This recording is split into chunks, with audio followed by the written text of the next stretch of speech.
ഈ കാണുന്ന 14 സെൻറ്റ് സ്ഥലത്ത് 2500 സ്ക്വയർ ഫീറ്റ് വിസ്തൃതിയുള്ള ഒരു മനോഹരമായ വീടിൻ്റെ പ്ലാൻ ചെയ്യാനാണ് ക്ലൈൻറ്റ് നമ്മെ സമീപിച്ചത്. പ്ലോട്ട് കണ്ടാൽ തന്നെ മനസ്സിലാവും, കുറച്ച് അൺഷേപ്പായിട്ടുള്ള പ്ലോട്ടാണ്. ഈ പ്ലോട്ടിൻ്റെ പടിഞ്ഞാറ് ഭാഗത്തൂടെയാണ് മെയിൻ റോഡ് കടന്നു പോകുന്നത്. ഇവിടെ നിന്നും പ്ലോട്ടിലേക്ക് കടക്കാനായി നമുക്ക് ഒരു വീതി കുറഞ്ഞ ഭാഗമുണ്ട്.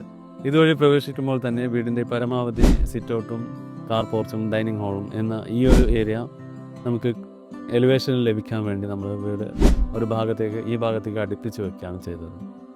ഇവിടെ ഓൾറെഡി എക്സിസ്റ്റിംഗ് ആയ ഒരു കിണറുണ്ടായിരുന്നു. കിണറിന് മുൻഭാഗത്തായി നമ്മൾ കാർ പോർച്ചും അതിൻ്റെ സൈഡിൽ തന്നെയായി സിറ്റൗട്ടും പ്ലേസ് ചെയ്തു.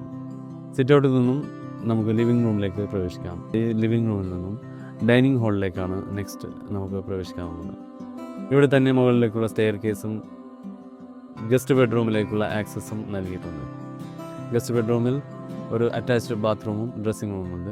ഡൈനിങ് റൂമിൻ്റെ ഈ ഭാഗത്തായി നമ്മൾ പ്രെയർ റൂമും മാസ്റ്റർ ബെഡ്റൂമും നൽകിയിട്ടുണ്ട്. മാസ്റ്റർ ബെഡ്റൂമും അറ്റാച്ച്ഡ് ടോയ്ലറ്റും ഡ്രസ്സിംഗ് റൂമും കൂടിയാണ് നൽകിയത്. ഈ ഭാഗത്ത് നമുക്ക് കിച്ചണിൽ വിശാലമായ ഒരു സ്റ്റോർ റൂം, ലേഡീസ് സിറ്റൗട്ടും ഒരു വർക്ക് ഏരിയ, ലേഡീസ് ടോയ്ലറ്റ് എന്നിവ ഈ ഭാഗത്ത് നമ്മൾ നൽകിയിട്ടുണ്ട്. കിച്ചൺ സൈഡിലുള്ള മുറ്റം പരമാവധി ഉപയോഗിക്കാൻ പറ്റുന്ന രീതിയിൽ തന്നെയാണ് കിച്ചൻ്റെ എക്സിറ്റും നൽകിയിട്ടുള്ളത്. അതായത് തെക്ക് ഭാഗത്തുള്ള ഈ സ്ഥലം നമുക്ക് പരമാവധി കിച്ചൻ്റെ ആവശ്യങ്ങൾക്ക് മുറ്റമായി യൂസ് ചെയ്യാവുന്നതാണ്.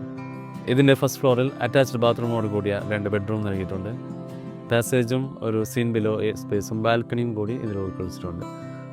മൊത്തം കാർ പോർച്ച് ഒഴികെ 2500 സ്ക്വയർ ഫീറ്റാണ് ഈ വീട് വരുന്നത്.